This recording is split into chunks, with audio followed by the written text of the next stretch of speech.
coming to you live, yes, live from Black Pearl Studios, where we talk about Indiana politics from the left side of things. Y'all, it's crazy times in America. Crazy times in America. I want to talk about the fact that we just had a primary election as Democrats this past Tuesday, and congratulations to all the candidates that would, don't get me wrong. I know those that weren't in contested races, you won your race too, but there's something a little extra when you actually have to win a contested race. And I want to give a shout out to all those that ran contested races. Now look, I talked to Democrats all over the state. And what I loved most about these races that were all contested was every Democrat was incredibly respectful of all the other Democrats out there. And that cannot go without saying. That cannot be understated. You know what I'm saying? That we were able to host an event and have the primary all season long. And it was wonderful. And everybody just did their thing. And nobody was disrespectful. Nobody was. I loved it. But this is why these races are important, because now we have our candidates for November. Nancy Pelosi came out today and she mentioned that the House, which is majority Democrats, has introduced a police reform bill that has come out of the House. And it addresses a lot of different areas of policing in our nation. This is why we elect people. We said there is a problem and we feel like it needs to be fixed. And the way we fix it is addressing it in policy. We're going to address it through the legislature. But see, the problem now is Mitch McConnell's not going to hear this bill in the Senate. So now our elected officials have done what they were supposed to do in the House, but we're not going to get anywhere out of the House because it's stalled in the Senate. Another issue is that the House Democrats and the House passed another stimulus bill while we're still fighting this coronavirus, because it hasn't gone anywhere either. COVID-19 is still here. And so they were able to pass another stimulus package to help everyday working people and small businesses. Guess what? Mitch McConnell said he wasn't going to hear that one either. He's decided that one is of no value. One more, because, third time's a charm, right? The House passed an anti-lynching bill. I want to say this again. The House has passed an anti-lynching bill. And to his credit, Mitch McConnell was actually going to hear this particular bill. But guess what? Because they were going to do unanimous consent, because it's an anti-lynching bill, how hard could that particular piece of legislation be?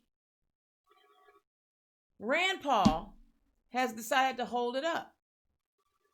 And he's not going to vote for the anti-lynching bill. Now, his office has made a statement saying that they don't feel like somebody that gets cuts and bruises should get a 10-year sentence versus someone who actually causes major bodily injury or death.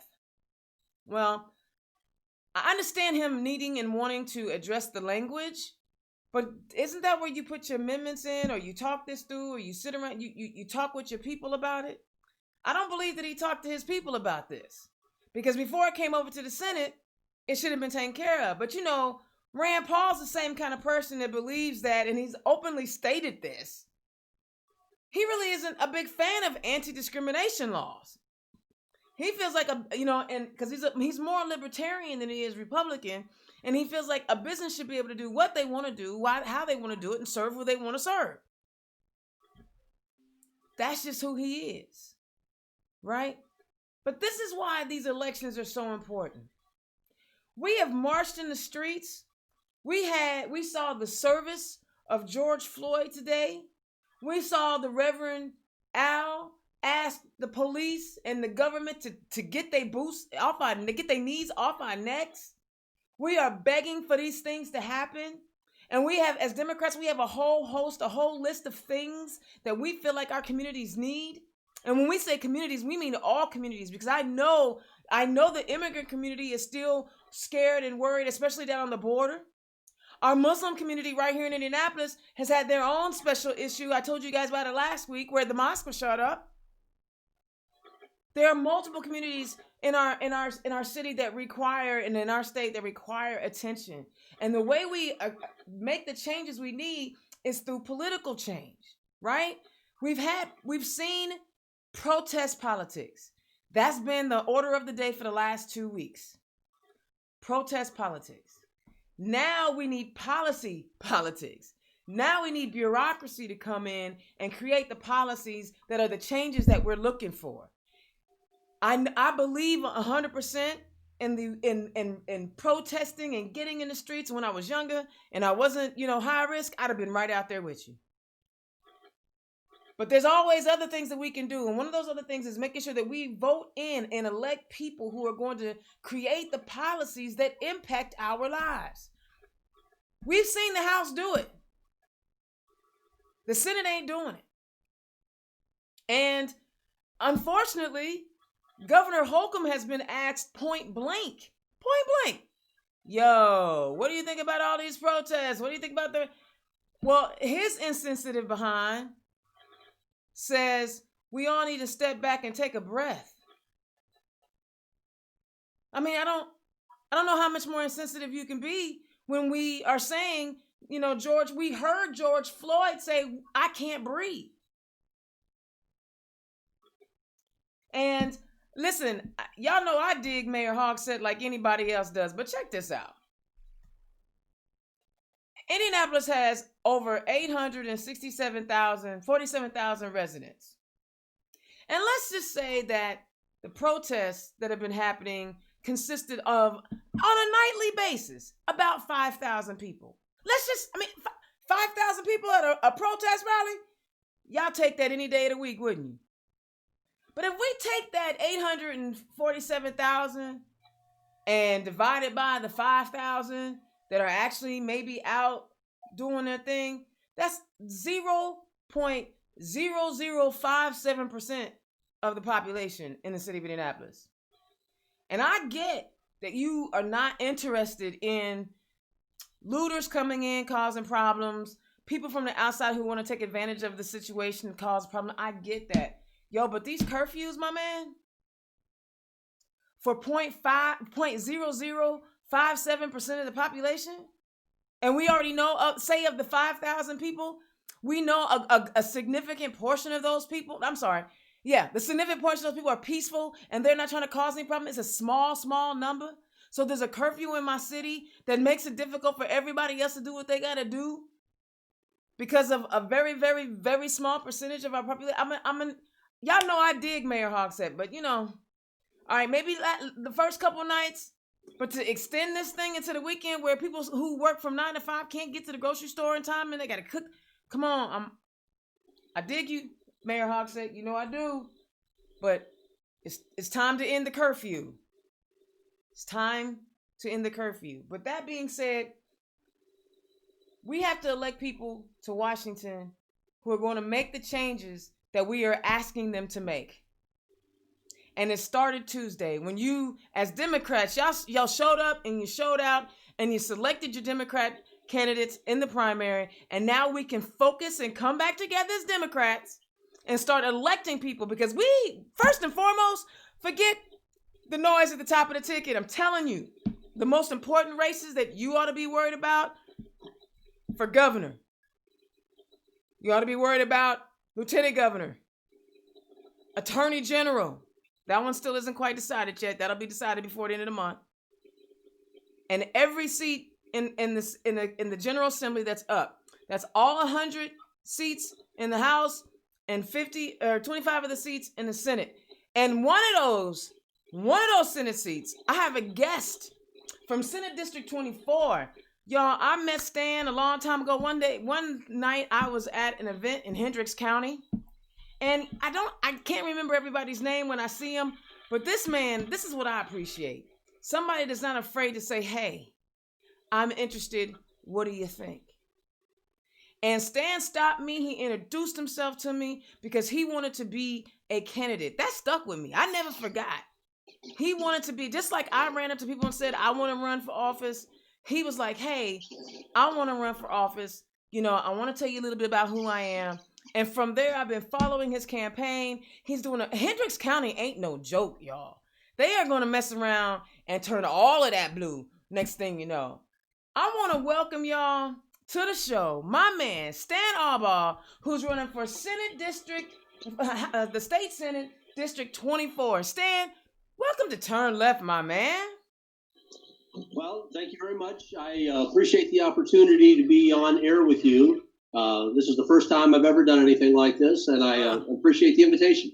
Oh, absolutely. Listen, I've been watching you. I love the way you're running your campaign, but what I love most about your campaign is all the amount of volunteers that you have. Like, I've gotten so many calls just to make sure that you had all the information you needed to get in touch with me for the day. I love that. That means that you have built a team.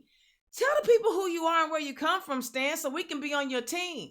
Well, I will absolutely do that, but I want to first thank my team because I have a great team of both staff and volunteers. I've got a core of about 8 to 10 people that have been helping me for the past year. And then the number of volunteers that we have on our list, people that come in and out, we have about 140 volunteers. And so we are very anxious to get to stage 5 and get open so we can be out knocking doors. We have been very active doing things from phone banking, text banking, whatever we can do to contact voters. And I also want to thank all the voters that came out and supported me on Tuesday. That was very fulfilling. I received several emails, several text messages from people saying things like, "You're the reason why I went out with COVID to get to the poll to vote today." Wow. Very, very heartwarming. To introduce myself to your listeners that may not have heard of me, I would tell a story of where I come from. I grew up poor, like a lot of Hoosiers. My father died of emphysema while I was in high school.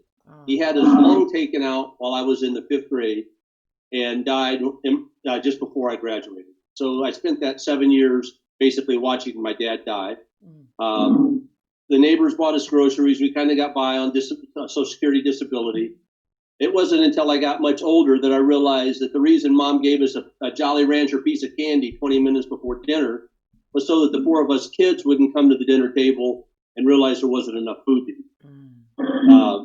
My brother, the year before me, went off and joined the Army. I went off and joined the Air Force. We were both escaping poverty and looking for someplace where we could have enough food to eat. And I found myself in the Air Force Military Police guarding nuclear-loaded B-52s in Glasgow, Montana. While doing that, the temperature fell to in excess of 72 degrees below zero wind chill factor. At 65 below zero, they took the dogs in and left me outside. So when you realize where you are on the food chain and it's below the canine, it's a little bit depressing. I had literally felt like I had jumped from, poverty, from the frying pan into the fire, and now trying to figure out, okay, how do I fix this? The one advantage that I did have was how much my parents had emphasized education while I was growing up. Now, because of watching my dad die and how everything occurred, I didn't listen. I didn't do well. I was a C plus, B minus type student and just got by. But when I found myself in that situation, I knew that I could either accept that as my life, what was going to be my life going forward, or I could educate myself out of it. I went to night school, state school, and eventually got a degree from a state university. And then I went back into the Air Force, and I flew B-52s, B-1s, and E-3s. So from walking around them, guarding them at 65 below zero, 70 below zero, to flying them all over the world. I was lucky enough to retire as a full colonel and had a wonderful life. And that wonderful life is because of public education. And that's the reason why public education is the central plank of my platform, because that is the way the middle class, the working poor, and the poor achieve the American dream. Because I would ask you, do you know how long private education has been around, Dana? Since the founding? Forever. Yeah. Rich people have always educated their children because they wanted them to take over the family business. They wanted them to continue to rule in society. They wanted them to still be in charge. It still has always maintained the class system. Public education is how we break that class system, and it's how other people can actually achieve. I did not grow up with somebody capable of writing a $500,000 check for me to get into USC. Right. It didn't happen. And so that's the reason why public education is so important to me. My sister went on and became a public school teacher while in the military. And by the way, I would be remiss if I did not also say I met my wife also in the Air Force on Guam, and that's where we met and married. But she ended up as a school teacher, and I have a daughter that's been teaching school for a little over 23 years. So that's the principal plank of my platform. And why am I running? Because I don't like what's happening. And I can either sit at home and be upset, or I can go out and do something about it and try and fix it. Well, that's a pretty, first of all, I got to ask before we go any further, how in the heck did you survive 70 below zero? What did you do? Dana, let me tell you, the 3 years I was at Minot, North Dakota, flying B-52s, the entire month of January, the wind chill factor exceeded 100 below zero. There is contrary to popular belief, the wind chill factor, when it gets down, about 20, 30 below zero, it doesn't take a lot of wind for the wind chill to really drop. There's a fine line between, yes, the military gives you all these warm weather clothes, but if you walk too much, you start to sweat in them. You don't walk enough and you get cold. There's a real fine line on how much movement, just enough to generate sufficient body heat to keep from freezing, but not so much body heat you create moisture on your skin, which will in fact freeze. And so during that time period, when it got that cold, they would put a pickup truck out there, and three of us were guarding. Each of us had two airplanes that we were guarding. And the policy was 5 minutes out, 10 minutes in. So on alternating 5 minutes, somebody was getting out of the truck. So the truck never got warm because every 5 minutes somebody was getting in and out. But it was still better than standing out in the cold the whole time, because able to be out of the wind and generate some level of body warmth, but at the same time, not quite being able to move enough to generate sufficient body heat. God, so that is a scary. You know what? I knew early on that I was not military material. I knew early on. I mean, because I've seen pictures of boot camps, and they have that. I guess that mesh thing where you have to crawl under it in the mud or whatever. I'm not crawling in the mud and muck. Ew. And I had hair then. I don't even have hair now. So I knew good and well I wasn't going to make it because I was going to be in the dirt. It wasn't going to work for me. No, I understand. Some of it is just to see what you're made of and to see what you can handle and how well you can cope in austere environments. Yeah, I would have made it. But and some of it's physical toughness and some of it's mental toughness. And there's different services have different degrees, different levels of each. I would say certainly my perception is that physically they're a lot tougher on the Marines. But mentally it's a little bit different on between the services and how they treat you. Good. So one of the things that I love hearing is that your family and your particular platform for running for office is about education. Like you said, you're a retired colonel. You have, you've given your service to our nation. You've done everything that you needed to do, and you literally can sit back with your cabin on the lake, play around with the grandkids. But you've decided to get back in the fray. What is it that's inside your heart? Was it something, what's inside your heart that says, I'm going to now be more of a servant? Even though I gave all those years to the military, I'm going to be more of a servant. It is watching things move further away from only the haves have opportunity. Okay. And people like me don't. People that grew up in the same kind of situation. We have moved at one point during the days of the Union when they were doing a a lot more based on meritocracy. More and more, we're moving away from meritocracy, where if your family has money, you're going to succeed because they donate a building, they donate something so you get in, so you meet the right people, you have the right education, and things happen for you. And if you don't, uh, people that have money know where the glass ceilings are. Mm-hmm. I'll give you a good example about my military career. While I was finishing my last semester of college, every day I had lunch with this guy that was a retired master sergeant, and he kept telling me, whispering in my ear, "You really go back into this, go back into." And I'm thinking, man, the Air Force wasn't for me. It was, I didn't like being left out in the cold. And he was whispering in my ear, "You don't understand. If you do this, this, and this, then you can be an operational commander. You need to be a rated officer. So make sure you apply for the right thing."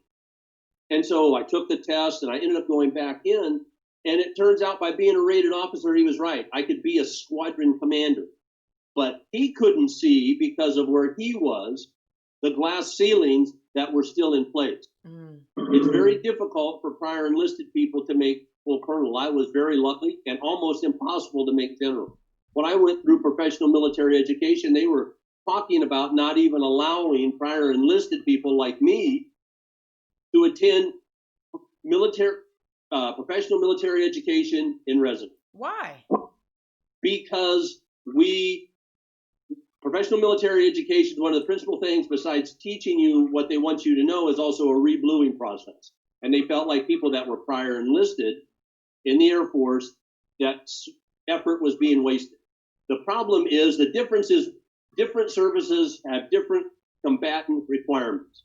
For example, the principal combatant in the Marine Corps is the first-term enlistee. All the first-term enlistees are door kickers. Every one of them. They want their first point of failure. The information I'm giving you, when George W. was elected president, he did the Quadrennial Defense Review. I was a division chief at the Pentagon at the time and working on the personnel portion of a working committee as a full colonel there as a division. And so this is the information that I'm now sharing. Okay. The Marine Corps, in order to maintain their first point of failure for combat effectiveness, is the retention rate of first-term enlistees. If too many of them stay in for a second term, you end up with too many sergeants and not enough door kickers.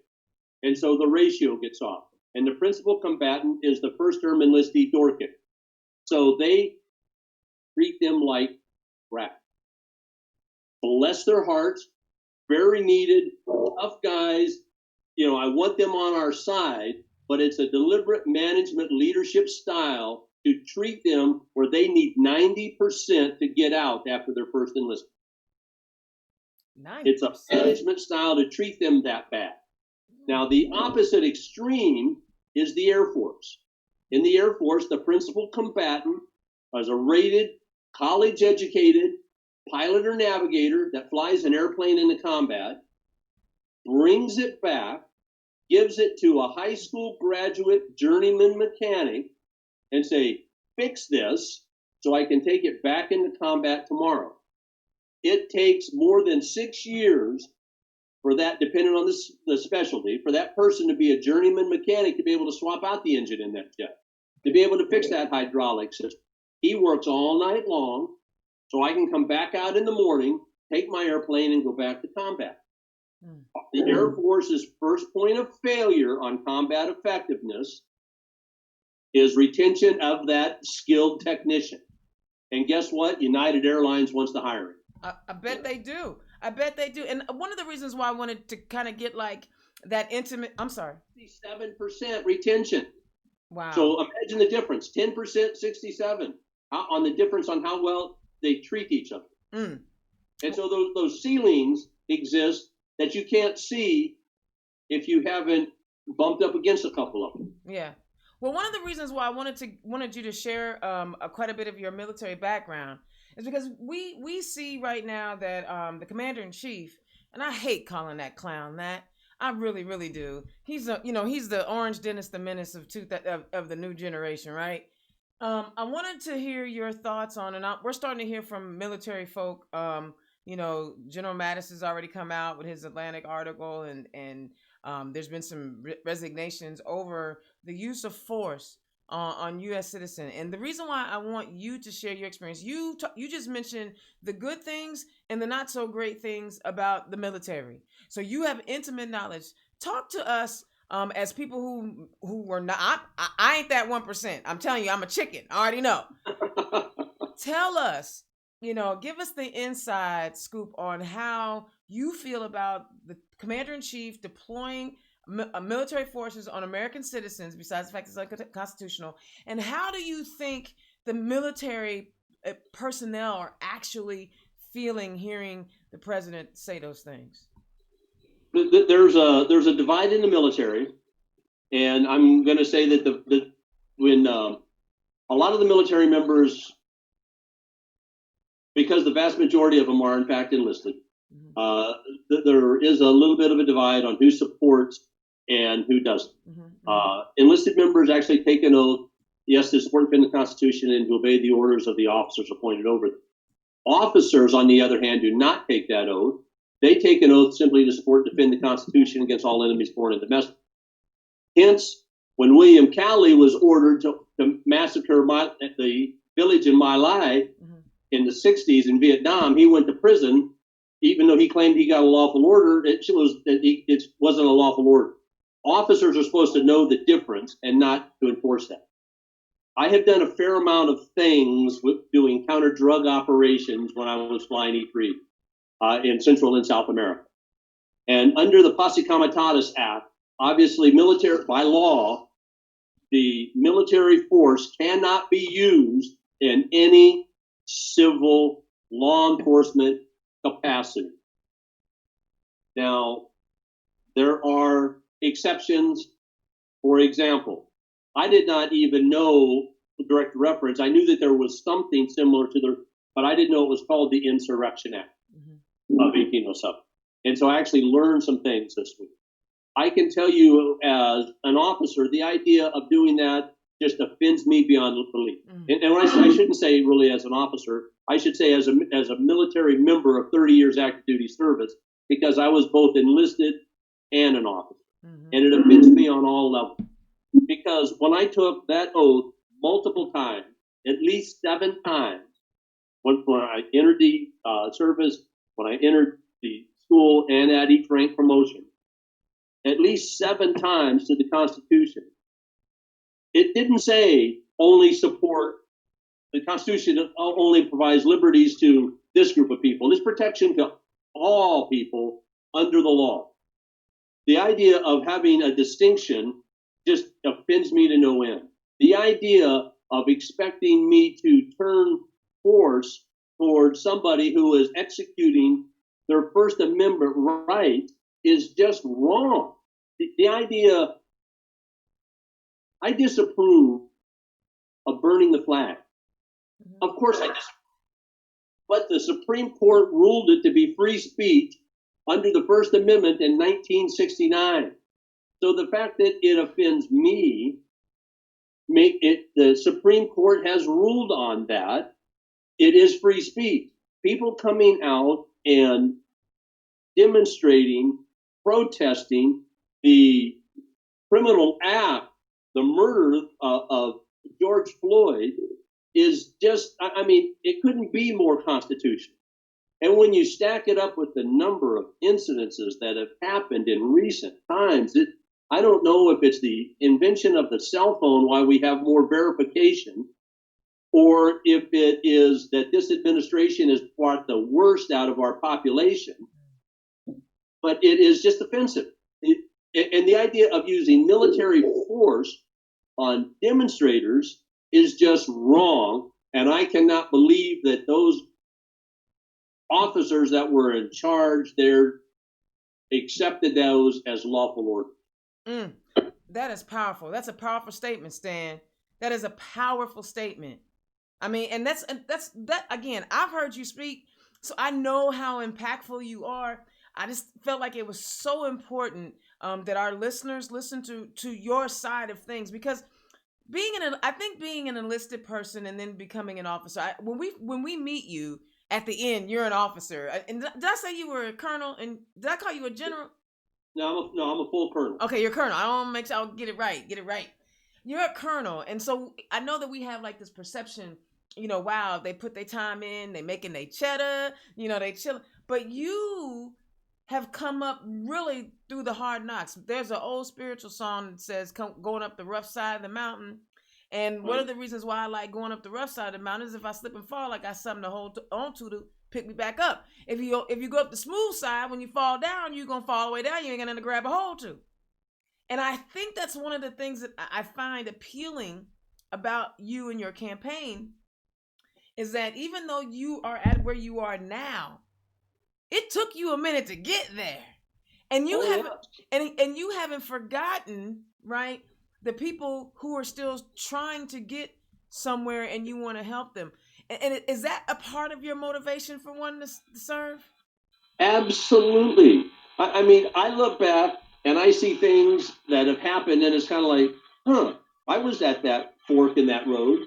That could have happened to me. I was lucky that I had this influence. I was lucky that this worked out. And I want the opportunity. I have 5 children. I have 10 grandchildren. Some of my grandchildren have grown up saying, the whole time from they were little, Papa, I want your life. I want, and one of them, as a matter of fact, is graduated high school this year with her associate's degree in college. Graduated high school with her associate's degree in college, and next year will be attending ROTC at Bowling Green State. Wow. Why? Because she wants to follow in Papa's footsteps. My wife was in the military. One of my daughters was in the military. Some of my grandchildren will be in the military. 2 of my son-in-laws were in the military. So it's very strong military family.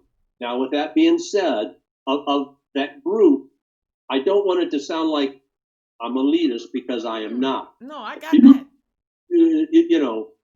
I appreciate the hard work that all of those enlisted members do, because without the things that they do, and I'm talking about all the services, we need each other to be able to be effective in what we do to protect this Constitution, to protect this country, and to protect the citizens.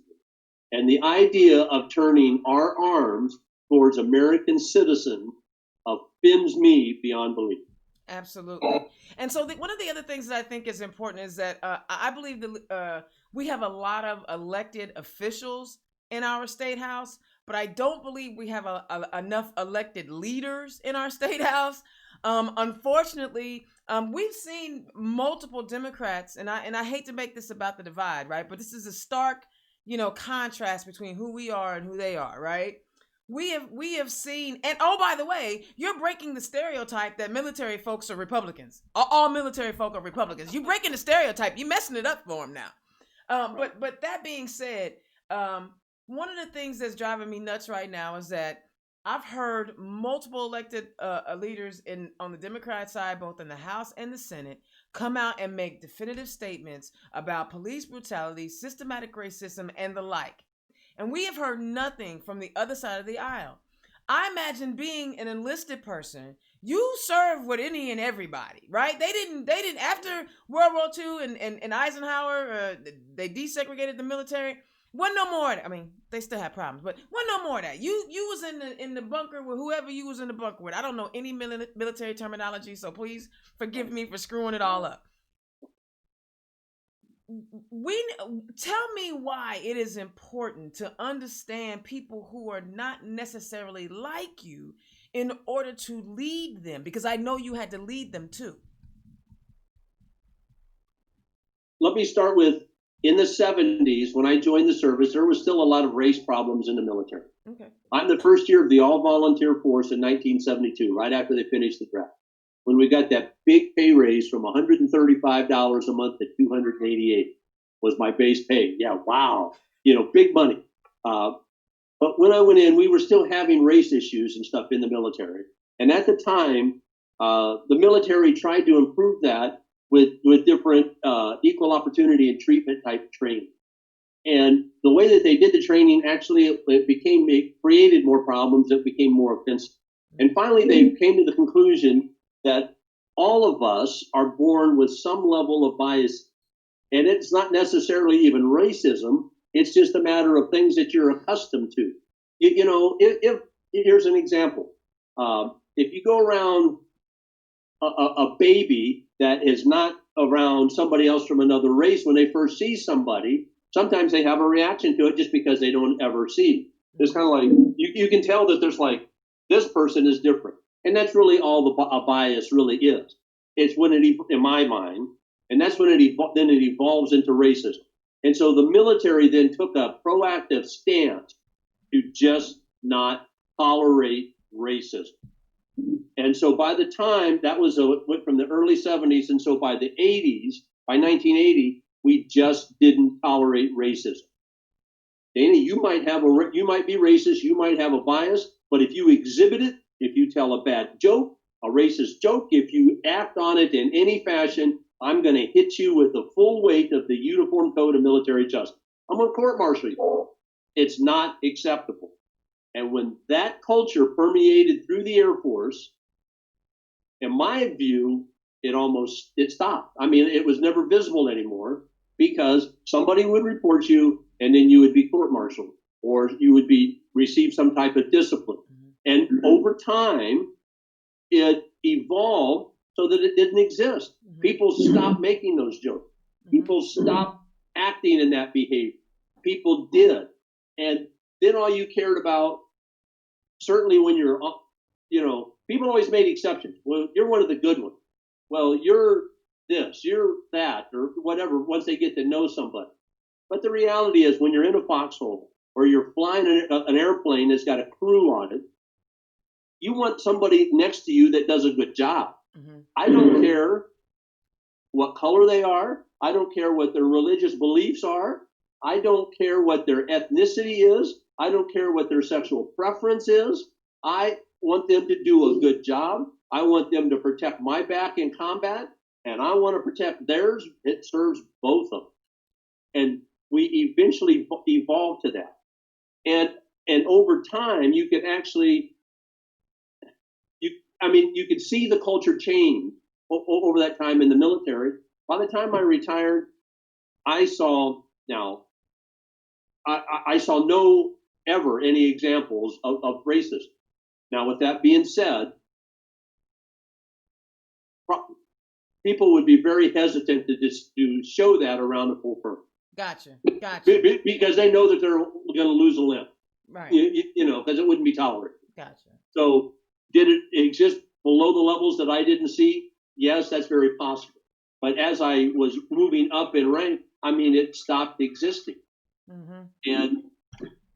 But I think that's a valid point right there.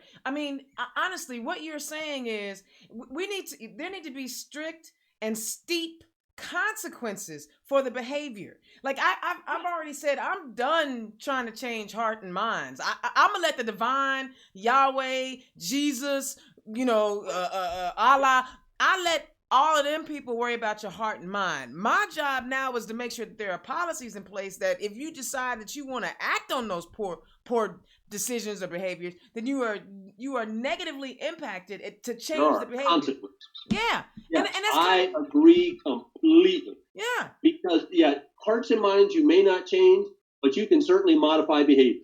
Absolutely. Because it doesn't, like I said, it doesn't matter. I have been criticized, in all honesty, for maybe people say, well, gee, you don't support veterans. No, I support veterans 100%. But one of the things I learned as a military commander is I don't blindly support veterans, especially veterans that are doing wrong things. I have court-martialed people for doing stuff that's wrong. Oh my gosh, Stan! And people say you should have his back. You should cover that up. No, if I do that, then I am not supporting the people that are putting forth the effort to do everything correctly. It is counterproductive when you do that. I have sent people to jail for that. for behavior that was not acceptable. Mm. And as a result, then the behavior modifies. There are absolutely good cops, but there are obviously bad cops. I'm not anti-cop. I'm anti-bad cop. Yeah. You know, it plain and simple. I mean, my father was a cop in a prison, but not on the street. Sure. My uncle was a cop on the street. You know, I've got relatives and stuff that were cops. I am not anti-cop, anti-law enforcement. I couldn't be further from that. I mean, that's what I did in the military when I was enlisted. But I am anti-bad cop. There is no way that officer, they took his pulse and he stayed on that man's neck for almost 3 minutes. That's right, George. That is not trying to control somebody. That is not trying, if he was fighting back. And I am sorry. I'm the runt in my family.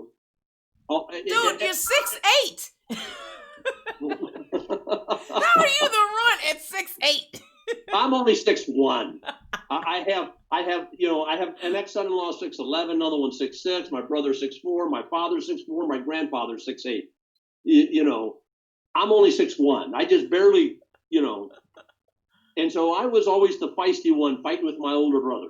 And I remember what it was like when he would hold me down and be choking me out when we were kids growing up, and mom and dad would be sitting there saying, gee, Stanley's just got to learn that Steve's bigger than he is.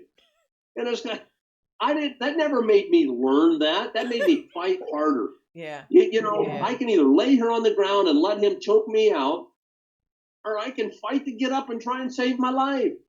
I don't know how that poor man laid there. I mean, I know how when I saw the full video. Yeah. There were 3, he was handcuffed and there were 3 men kneeling on him. Yeah. That is how. There's no doubt what that was. Those are bad acts. Well, see, and I love that you explained it like that. You know, when you were in the military, you had to literally put people, you know, other military folk in prison when they behaved poorly. I think that speaks to how you would be very helpful in our General Assembly as we try to address policing policies and the criminal justice system. Because you understand, you're not trying to send people to jail for the hell of it. You articulated better than I've heard anyone articulate in our space. You want to protect the reputation and the integrity of those that are doing the right things all the time. So, yeah. So if I can get you to the State House, tell me how you're going to work across the aisle to create that dialogue and create that conversation about what we need to do to, you know, not necessarily. Are we always going to weed out all the bad apples? No. You know, I personally take offense to the fact that, you know, there are law enforcement officers that are patrolling the streets of Indianapolis but live in Johnson County or Hendricks County or, you know, Hancock County or Hamilton County. They should be living here. You know, maybe your perception of the people in the community will be different if you actually lived with them. You know what I'm saying? Don't go down to Whiteland and find you a police officer to come and police over on 38th and Midhofer. I'm sorry. But talk No, about... I agree with you completely. It made me, my wife actually saw it and then sent me the clip showing, It's all right. I can't remember the city it was in, where the police chief came out, took off his helmet, took off his armor, and actually kneeled down with the protesters. Right. And it's kind of, he says, you know, we understand, we agree with you, that was wrong. You know, but it's not just that one, Stan. That's the part. And was there any problems there? Of course not. Why? Because they're just voicing their grievances. But how would you in the State House? Yeah, the State House, because that's what we're trying to get. In regards to what you said at the State House, the problem comes in people don't know they don't know the real definition of leadership. Mm-hmm. Just being put in charge, managing something doesn't make you a leader. In the military, we taught leadership meaning to inspire other people to follow. Anybody can give a lawful order. Just give to somebody the authority and they can give a lawful order.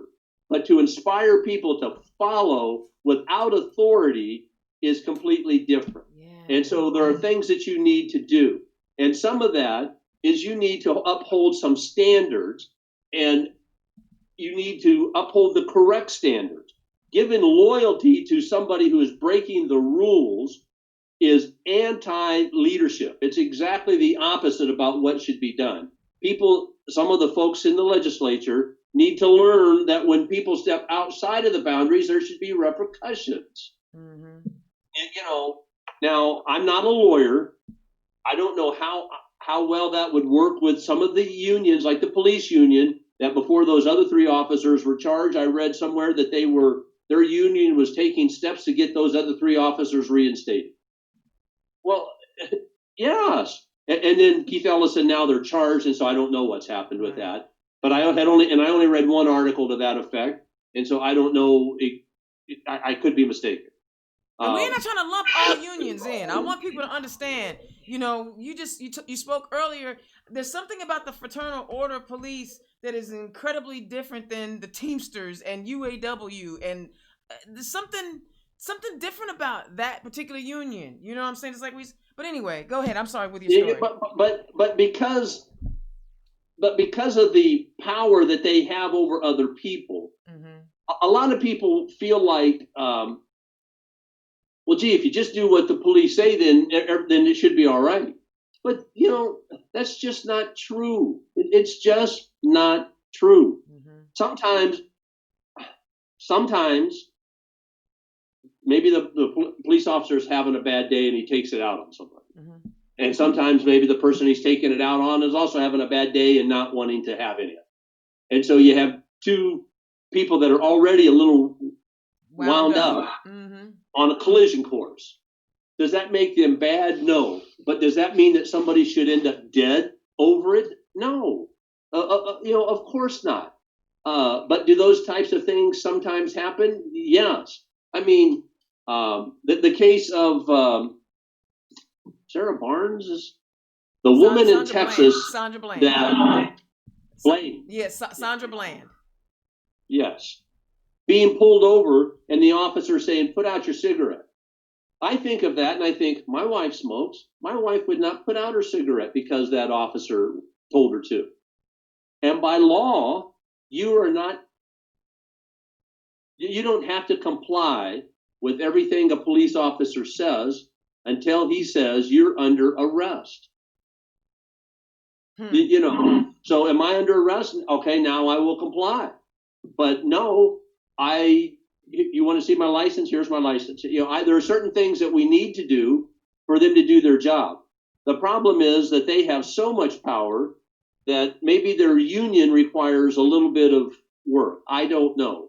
I know that the people running the union, I know the bulk of the officers want to do the right thing, and they're there for the right reason. Mm-hmm. They're there to protect and serve, and I appreciate everything that they do. And so I don't want any of this to be taken out of context, because really what I'm talking about is the handful of officers, and I hope it's only a handful because we don't know, the handful of officers that are doing things in each of these cities that is just wrong.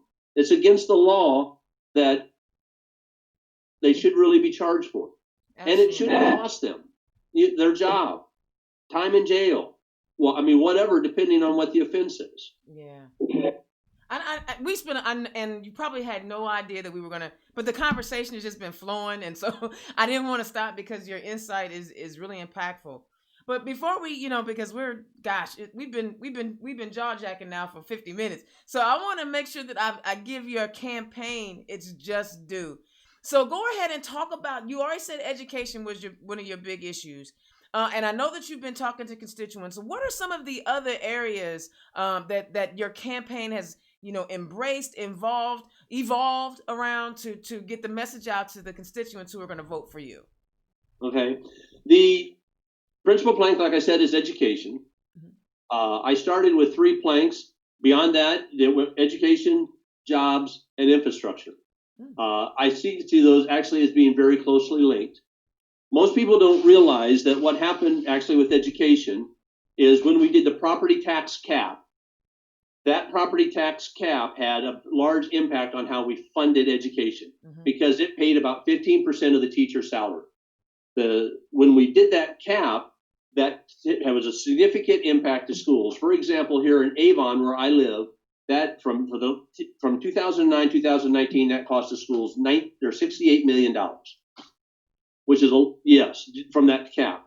And so that pay difference, they set it up so that that was going to be paid out of sales tax and state income tax. Mm-hmm. That's when they raised our sales tax 1%. So we went up to up to 6% before we went up again. And at the same time, the market dumped in 2008. And so then Mitch Daniels had to emergency powers and pulled $300 million out of the funding formula. Taking that sales tax out of that funding formula was $1.8 billion. Okay, which that 1% did not fully replace, being a problem. He also took $150 million out of the higher education portion of it. So all of that contributed to a significant decline in K-12 and K-12 funding. And then at the same time, it also added to the problem associated with higher education. Our colleges in our state, we've got great universities. Mm-hmm. They actually brag for every 100 students that leave the state, 160 come in. Okay. The problem is the 160 that leave the state, graduate college there, stay out, most of them, and take jobs because there's better paying jobs there. The 160 that came in go home because there's better paying jobs there. But the colleges accepted them over equally qualified Hoosiers for financial reasons because they get out of state tuition. And so Mitch Daniels, his policies absolutely initiated the Indiana brain drain that he makes reference to so much now from Purdue. Mm-hmm. At the same time, the legislature built in the back door into our property tax cap constitutional amendment for these referendums. Because prior to 2008, we only did referendums for school construction. Mm-hmm. Now we're doing them. We've done 211 to date for teacher salaries, mm-hmm. 211. And so, and they put that back door in, and they like to call it local control. I didn't raise your taxes. You raised your taxes. Yes, I raised my taxes because they deserve a living wage, and we want good schools for our children, and we want to keep our property values up because there's a direct correlation. Mm-hmm. But as a result of all that, now what happens is we can't attract good paying jobs. The reason why Apple makes all their phones overseas, they can hire all the engineers they need in an afternoon. They can never hire them in Indiana. They're not here because we don't have Salesforce, and a number of places like that are dying for qualified employees. We don't have a sufficient qualified workforce for all the way up and down the food chain. Yes, I applaud Amazon coming in. I applaud them starting out at $15 an hour. That's great. But $15 an hour is only $30,000 a year. The median household income is almost $60,000, and Indiana's at $50,000. So how do we do that? That means both people are working. So what's happening to the children and stuff in the house? And so education, investing in education brings jobs, because those high-paying, good jobs are looking for a well-educated, qualified workforce in which to come. Now, to go with that, you move out west, and it's even been more impactful with COVID-19, because as you move out to North Putnam County, last year, not the one that just graduated, last year, because I talked to Nicole Singer out there, said that they didn't have a single, not one, out of 118, not one go to college last year in 2019. 118 kids, not one going to college. 7 joined the military, all the rest sought work through the Department of Workforce Development. Wow. And so what we're doing is developing a class system based on education levels, based on migration patterns inside the state. And that's all a direct driver of legislative policies at the state. They need high-speed internet. How are they doing online schools? They're not. They kind of got a pass on it. Here, we'll do this, this, and this, and we'll call it that. And okay, here's your degree. Where are those kids going to get into college? They're not. So we can't attract jobs. We're not educating our workforce. We're deliberately having a dual class system so that, okay, all of these middle-class kids, you're going to be manual labor. All of these other kids, you're going to go to college and you're going to run Salesforce or whatever large company, here in the state. So jobs, huge. Infrastructure, part of that on the high-speed internet. It ought to be a utility. I don't see how the economy is changing from, we used to be manufacturing based after World War II. Then in 1978, we changed over to a global economy when China opened their doors. We're in transition again to a knowledge-based economy. Mm-hmm. That knowledge-based economy means that by 2025, more than 2/3 of all the jobs will require advanced skills training or a college education. You can't do that without internet. I'm sorry. How many libraries are open? Where do you go to do a research paper? How do you learn something? My granddaughter that graduated high school with an associate's degree, her high school over in Ohio, she went home, no books. They gave her a laptop. Yes, my parents had paid a contract, and after the 4 years, she kept the laptop. So basically, they bought it, but that was their book rental. But all the information and hooked to the internet. And that's how they're able to achieve and work hard and do well. By those kids not having access in North Putnam County, they can't even dream big because all they see is stuff on TV or something else. Mm-hmm. They can't research things that they're interested in. Significant effect. Obviously, another change, and I'm going as fast as I can. No, you take your time. This is my show. We can make it as long as we want. That's the joy. You ain't on no timetable, baby. Because, see, I need people to hear you, Stan. I need people to hear you. Okay, keep going. Don't you rush. Take your time. Obviously, I was originally advised when I did my campaign not to have too many planks because it becomes confusing or too much information. Yes, I have opinions on everything from the whole spectrum. But obviously, COVID and medical care has become a real issue. The idea that we're in that lawsuit with the ACA, we're trying to cancel the ACA, which is going to affect the HIP 2.0, which is going to take 400,000 Hoosiers, cause them to lose their medical insurance, is just ridiculous. Mm-hmm. Just because you're poor, you should not be dying from, name that disease that's curable inside the United States just because of your insurance. Right. I personally believe that if it's set up or done right, a single payer option will probably work best. And if it's done well, then eventually everybody will migrate to it. Do I think that it should be mandatory that everybody has to? No. The market will drive things to what is the best program. And I get it that some higher paid people might have, Cadillac Gold type programs for their healthcare. Okay, where theirs might be a little bit more comprehensive. I get that. But I think the Affordable Care Act fell short by trying to appease too many people on the right on what they should have done, especially when it comes to things like pharmaceutical negotiating with them. My oldest daughter is a nurse. She has lupus. She receives a monthly medicine. One of her treatments is $51,000 a month. What? A month. How in the world? So everything she does centers around making sure she is never unemployable so that her lupus never becomes a pre-existing condition, because she always has to guard against that. Those types of things are just wrong, because that is the pharmaceutical companies doing everything that they can to maximize their profit. If they can sell the same drugs that we buy in the United States, they sell them in Canada, and Canada negotiates and sets the price where they have reasonable profit margins. I believe it's 20%. Then that's fine.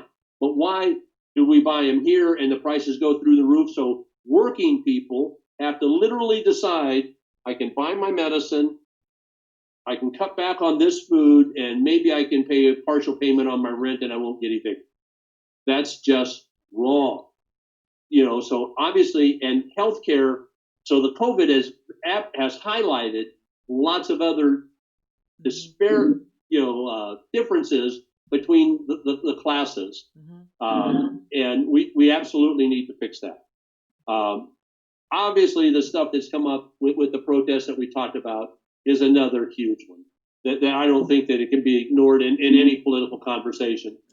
What we obviously need to continue to address and strive to do a better job of fixing the systemic racism.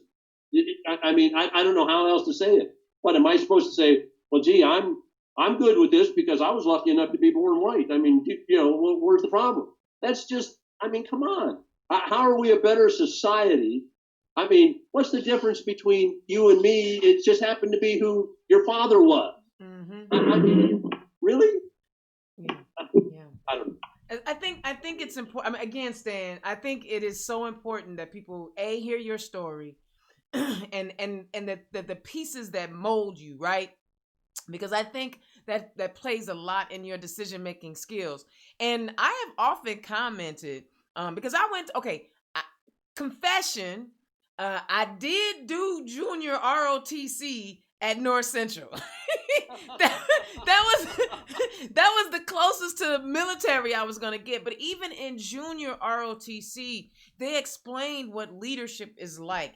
And I've been watching our elected officials, especially our governor. Like we've opened up the state to travel again, and nobody is talking about the increase of COVID cases that are being diagnosed now since we've opened up the state. You talk about how those students in North Putnam are not going to college, but that is the same way that resentment, right, is curated. We want to end systematic racism. There are people who are raised in homes who believe that somebody else is taking their opportunity, right? They're being told that somebody else is taking their opportunity, but no one is actually setting it up so that they can create their own opportunity. So that builds up resentment. If you want to end systematic racism and racism as a whole, you've got to make sure everybody has an opportunity. That way you're not sitting around looking at, the brother or the Hispanic with a business talking about, I want what they got. Well, that's the reason why you need to move away from a collaborative economic model to an integrated economic model. Because in a collaborative model, I only win if you lose. Yeah.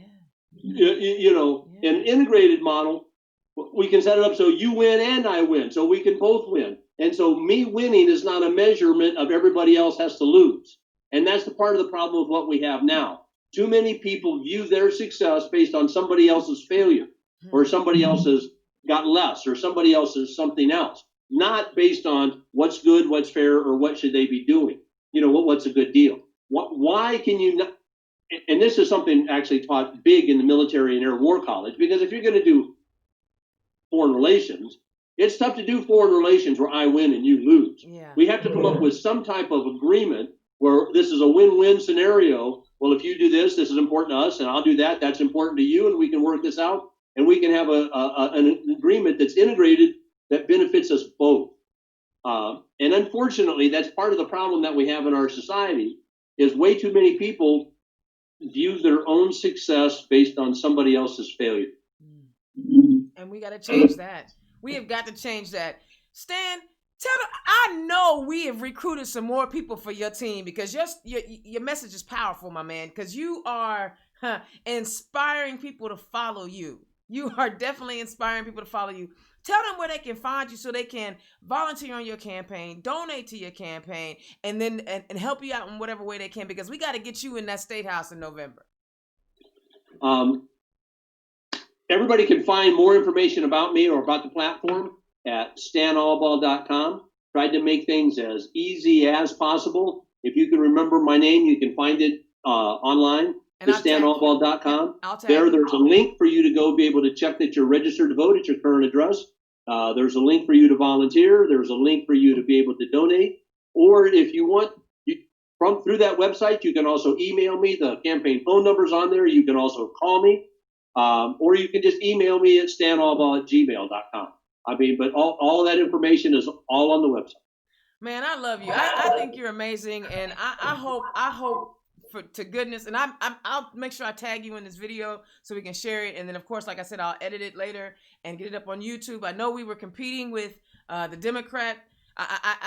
I'm always on Thursdays. I'm going to have to talk to the leadership over there so they know Thursdays is my. If football, NFL can have Sunday, I don't understand why I can't have Thursday.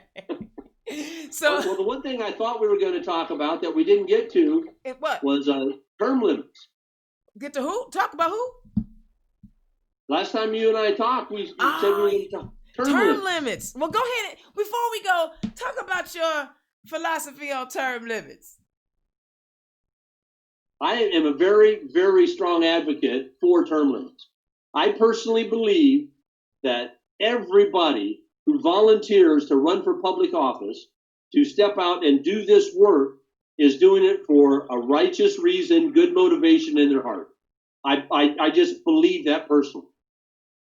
I do believe, however, that some of the Supreme Court decisions that we've had, so the process in and of itself tends to be corrupting over time. For example, somebody goes to the state house and they go with the intent, like, I want to go and fix education is one of the big things I want to go fix.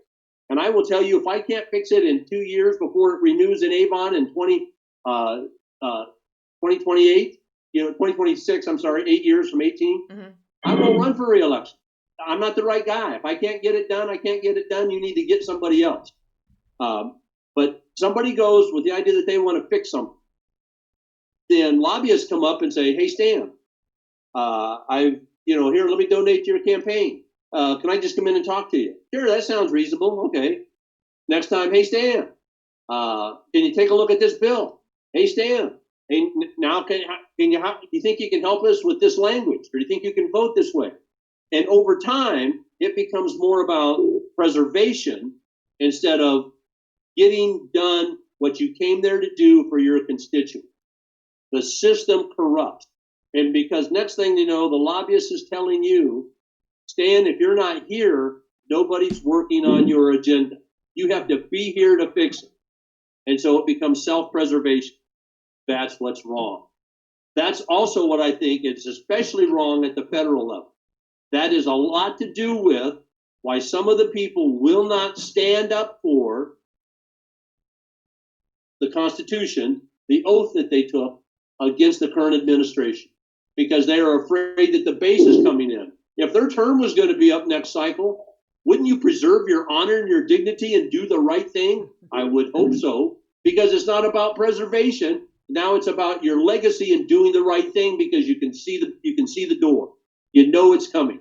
I think, for my personal opinion, for example, at the federal level, you shouldn't run for more than 5 terms. That's 10 years, because any more than that, now you're becoming a professional at it. You shouldn't run for more than 2 terms at the Senate, just like you can only do 2 terms as the president. Don't have a problem with that. It's kind of like the military, up or out. You go to the federal house, maybe then to the Senate, but obviously not everybody, because there's 435 in the House, so only 100 of them can go to the Senate. So that's significant narrowing down, and only 1 can go to the president. And so maybe somebody has a full career in politics, but it's not the norm. Right. It is the exception to the rule. Right. And then it goes back to what our founding fathers wanted. So we have citizen politicians, not political politicians. Right. It's a citizen government, baby. And that's why I signed that pledge to do whatever I can to try and limit those terms. You were very, I loved it too, because you were like, well, you witness, and I was like, man, I probably ought not do that in the primary, and I get that. But you know what, Stan? I'm telling you, I'm excited about watching you between now and November. And if you keep talking and keep explaining yourself, I believe you'll be able to get help from not just Hoosiers around the state, but outside of our state, because you are speaking the language of you to me possess Hoosier values. You're not about government handouts, but you definitely want to make sure our tax dollars are going to take care of the people's business. And I really do appreciate you running. Thank you so much for joining us on Turn Left. Before we go, y'all, I got a confession to make. I do.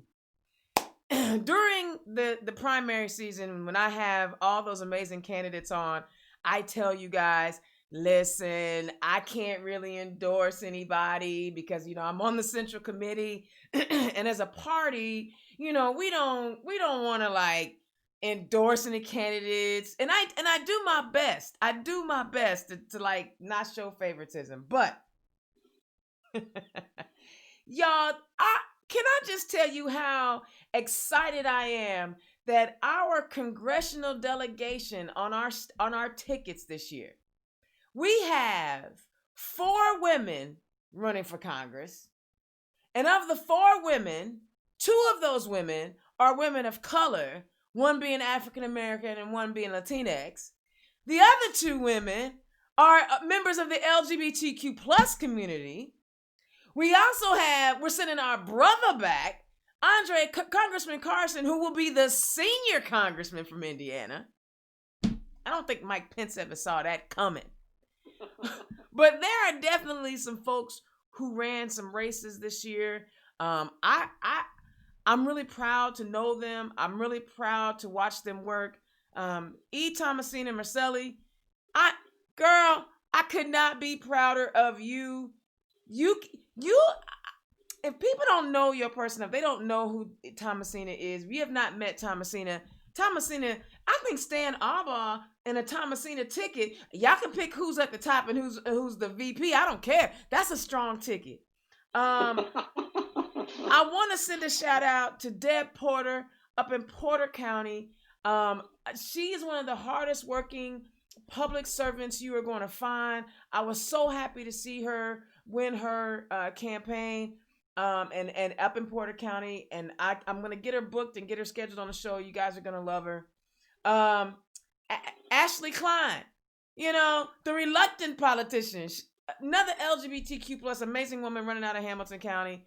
I love you, girl. I couldn't because I knew your opponent, and I liked your opponent too, but I'm really excited that you won. But finally, I want to say this. If you guys have not had a chance to listen to Fatty Cadera, who's running for state senate, I've had him on the show. I've interviewed him. I'm going to try to get all the people that won on the show again. All the people that won on the show before I do repeat guests.